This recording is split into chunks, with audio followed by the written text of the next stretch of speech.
5 seconds. I am glad that I have been asked to lead our discussions on energy issues.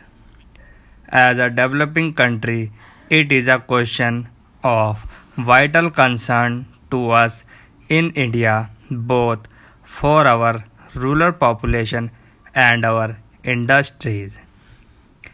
Each country has its own energy perspective and must develop those sources of energy where it can drive the best results not just in terms of immediate profit but in the long term interest of its people.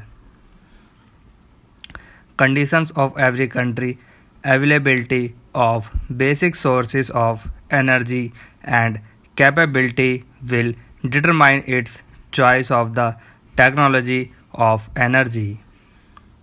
When coal and oil began to be used as motive power for industry and transport, there was a great transformation which brought forth both prosperity and poverty on a scale hitherto unknown to man.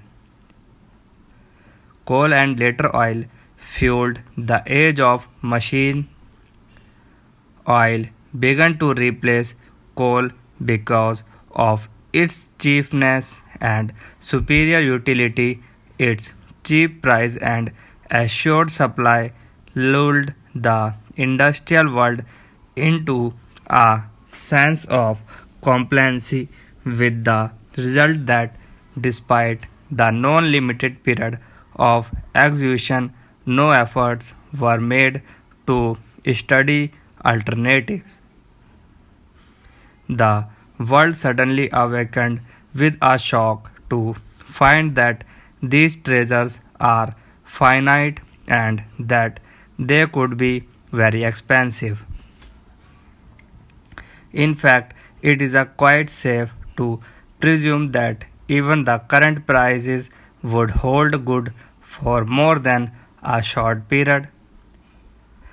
Consequently, we have all to become conservatives or conservatives if you like, and the wasting spree has to come to an end.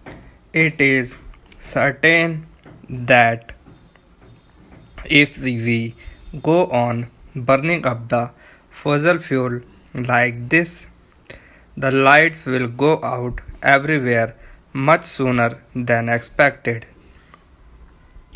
Is it for such a fate of chilly darkness that human intelligence has striven all these centuries progressively to a happier state of living?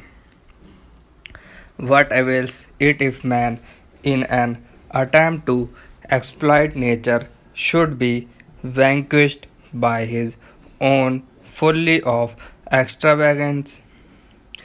This wisdom, which has dawned on us, was prefigured in our country.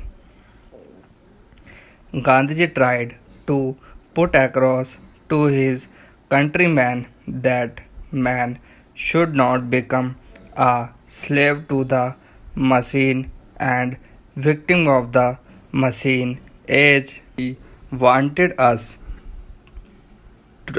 to develop an integral personality in communion with the environment and with fellow men. Advanced countries have now begun to see how dangerous it is to measure progress in terms of energy consumption per capita. We must correct such concepts and replace them.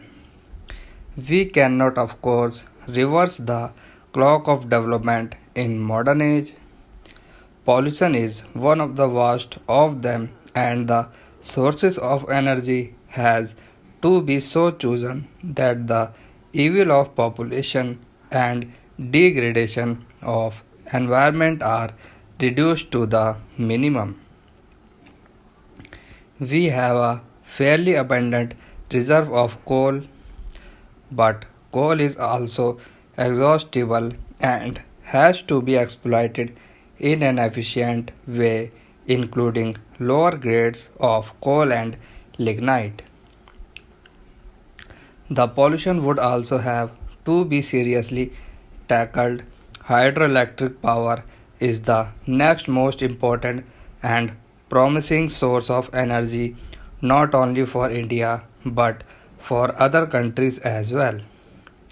What is better still is that with hydropower, the risk of population is neither so strong nor unmanageable. We should systematically survey our hydel power potential and cooperate with neighbors to tap it for mutual benefit. Unlike oil, hydel power comes even fresh and endless from the snow mountains and rain-fed rivers. To tap this fully in South Asia is a challenge to both engineering and fellowship. Modern science has opened up the atom and released its power for use by man.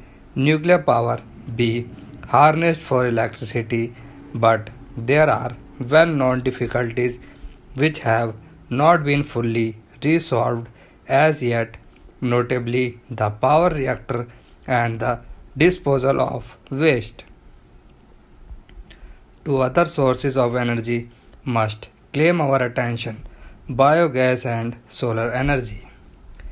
The advantage of using biogas plants in the villages is that it fits in with the technology of rural areas. There are, I believe, some problems yet resolved before it can be popularized in a large way to help the smaller peasants. In India, we are trying to work a strategy of community biogas plants. This is one energy source which would be relevant to conditions in small countries as well as large ones in towns as well as in villages. Large concentration of cattle population in villages and dairies particularly lend themselves to exploitation of this source of domestic use and small power requirements. It also provides a good opportunity for regional technical cooperation amongst countries. Solar energy is already beginning to be applied to a number of purposes such as improved dyeing of agricultural produce, pumping water, desalination, heating and air conditioning. Many countries are carrying on research into the application of solar energy. All our countries are blessed with abundant sunlight, and we should therefore have a primary interest in speeding up the commercial development of practical appliances using solar energy. India recently hosted a conference on solar energy, and we were gratified by the interest it generated. Here, also immediate prospects are good.